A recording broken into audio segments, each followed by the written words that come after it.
एक बार इनके लिए जोरदार ताली होना चाहिए आप सभी फोटोग्राफर से। नहीं है ताली में दम भैया, अगर आप बिहारी हैं तो ताली में दम लाइए फोटोग्राफर, अगर आप हैं तो थोड़ा सा ताली में दम लाइए फोटोग्राफर जी। वाह क्या बात है। देवघर की ओर पधारते हैं सुल्तानगंज से जल भर के, उत्तरवाहिनी गंगा से जल भर के, तो एकमात्र ऐसा जगह आपको मिलेगा गोड़ियारी नदी जहां की आपकी एक अच्छी तस्वीर उतारी जा सकती है। अगर आप भी उतरवाना चाहते हैं तो आप एक बार बाबा धाम जरूर आएँ और इस गोड़ियारी नदी में एक बार इन फोटोग्राफर से मिलकर एक तस्वीर ज़रूर खिंचवाएंगे। इनके कैमरे में वो खासियत होती है कि आपकी एक ख़राब तस्वीर को एक अच्छा करके आपके सामने रख देंगे और यादगार के लिए आपके सामने रखेंगे।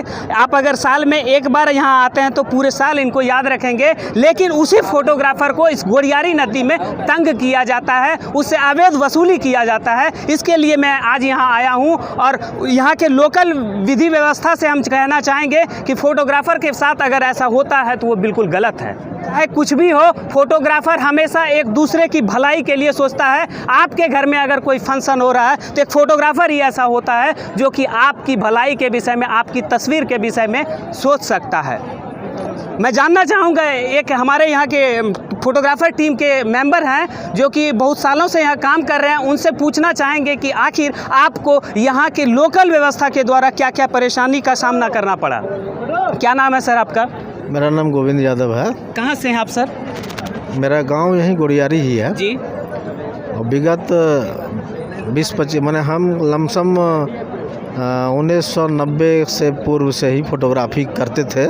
अब थोड़ा सा उम्र वैसा नहीं रहा कि नहीं कर पाते हैं, पर प्रयास है, हम लोग जुड़े हुए इस चीज़ से।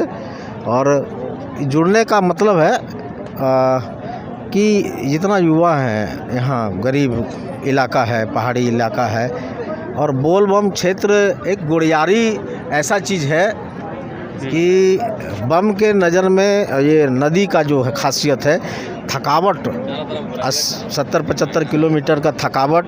यहाँ पानी जब रहती थी तो लोग वार्म अप होते थे नहाने में, उनकी थकान दूर हो जाती थी, इसलिए फ़ोटोग्राफी हब हो जाता था। क्योंकि यहाँ लोग ठहरते थे और हमारे जो युवा सब हैं, बेरोजगार सब हैं, उनके रिक्वेस्ट से 1-2 फ़ोटो खिंचाते थे, उनकी रोजी रोटी भी घर का चलता था। और इसी वजह से यहाँ फ़ोटोग्राफी पहले ब्लैक एंड वाइट से लेके कलर प्रोसेस जो देवघर में मिलता था, और अब डिजिटल आ गया तो हाथों हाथ मिलता है। आज के परिप्रेक्ष्य में क्या है, एक तो प्रकृति की मार है, और कोरोना के 2 साल के बंदी के बाद हम लोग किसी तरह उठ के संभल के खड़े हुए हैं। और हम आग्रह करेंगे बम बंधुओं से, और जो भी जल लेके आते हैं, गोड़ियारी आइए। सिर्फ ये मतलब नहीं कि आप फ़ोटो खिंचा रहे हैं, ये भी सोचिए कि आपके एक फ़ोटो खिंचाने से किसी गरीब के बच्चे के घर में एक दिन का चूल्हा जल सकता है। एक बार इनके लिए जोरदार ताली होना चाहिए आप सभी फोटोग्राफर से। नहीं है ताली में दम भैया, अगर आप बिहारी हैं तो ताली में दम लाइए फोटोग्राफर, अगर आप हैं तो थोड़ा सा ताली में दम लाइए फोटोग्राफर जी। वाह क्या बात है। ये आग्रह हम सभी कांवरिया बंधु से करते हैं कि आज डिजिटल युग आ गया है, सबके हाथ में हमारे कैमरे से महंगा मोबाइल है। अभी एक शॉट लिया, 2 मिनट में उनके बाल बच्चे घर में दिखते हैं। थोड़ा सा इस विषय को इसलिए हम विषांतर करना चाहते हैं कि इसके आपके एक फ़ोटो से इस गरीब के घर का चूल्हा जलता है। तो आपसे निवेदन है, आप 1-2 फ़ोटो ज़रूर खिंचवाएं।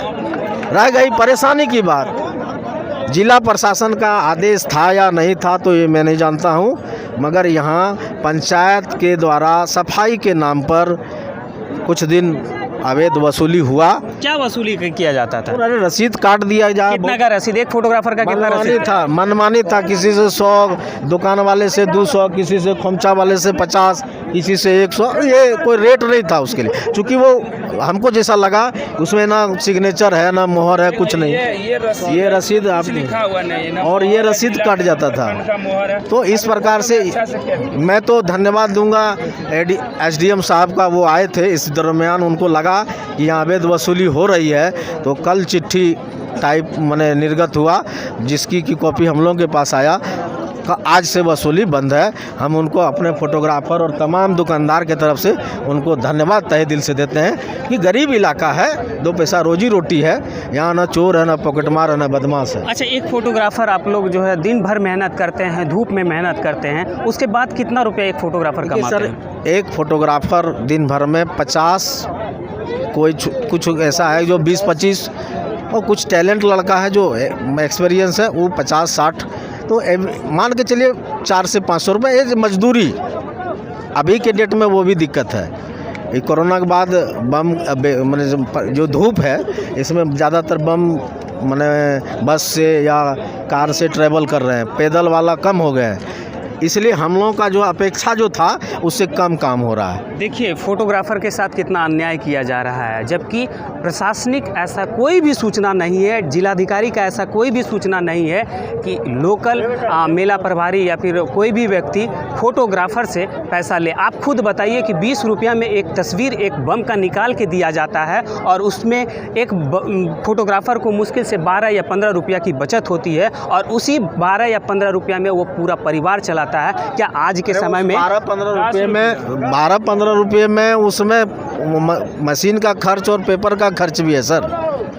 फोटोग्राफर 10 रुपया का मोटा मोटी इनकम उसको आता है, बाकी 10 रुपया वो जो प्रिंट है, खर्च है, वो सब में जाता है, तो वो 10 ही रुपया है।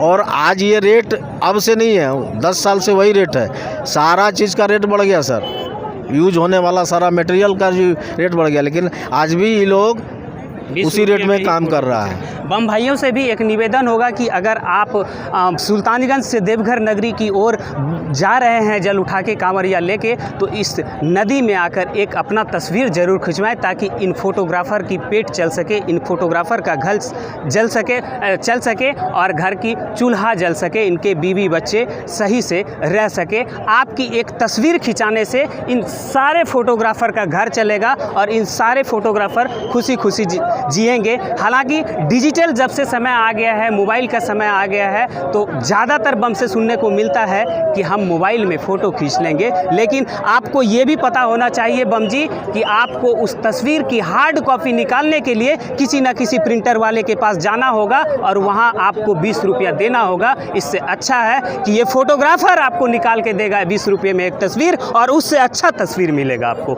एक बार फोटोग्राफर एसोसिएशन से आप कहना चाहेंगे कि आप लोग एक एकता लाइए। फोटोग्राफर में भी एक कमजोरी होती है, सबसे बड़ी कमजोरी होती है कि अगर आप 20 का रेट देंगे एक बम को तो दूसरा 15 का रेट देंगे। ये सबसे बड़ी कमजोरी होती है एक फोटोग्राफर की, आपसे छुपा करके वो करेंगे, इसलिए फोटोग्राफर में भी एकता लाने की ज़रूरत है। यहाँ पर सर इस तरह की बातें नहीं है, बहुत रेयर में है।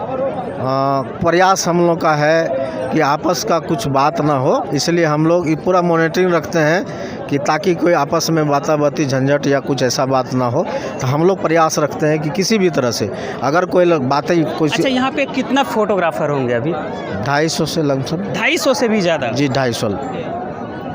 एक बार हम चाहेंगे सारे फोटोग्राफर इधर आ जाएं ताकि हम उनका तस्वीर को दिखा पाएँ, आम जन को, बम को भी दिखा पाएंगे। और इधर आ जाएं, सारे लोग देखना चाहते हैं, वो बम भी देखना चाहते हैं कि कितना ये कड़ाचूर मेहनत करते हैं फोटोग्राफर ही एक ऐसा व्यक्ति है, पूरे विश्व की हम बात कर रहे हैं, फोटोग्राफर ही एक ऐसा व्यक्ति है जो कि हर एक व्यक्ति के विषय में हमेशा भलाई सोचता है। फोटोग्राफर एक ऐसा व्यक्ति होता है जो कि हर घर के विषय में भला सोचता है कि उनके घर में जन्मदिन हो, उनके घर में शादी हो, तब हमारा काम आएगा। और इसी के कारण से दूसरे की भलाई सोचने की वजह से ये फोटोग्राफर आज बेरोजगार नज़र आते हैं। क्या भाई साहब, आपको क्या काम मिलता है इस सावन के बाद? बहुत कम है। बहुत कम? क्यों नहीं मिलता है? बेरोजगारी है, कुछ बिजनेस इधर नहीं है, तो क्या करेंगे। बिल्कुल सही बात है। फोटोग्राफर का बिजनेस बिहार में खास करके इतना चौपट होते जा रहा है कि हम आपको बयां नहीं कर सकते हैं। आपके भी घर में अगर कोई फंक्शन होता होगा तो आप इस चीज़ को समझ पाए होंगे।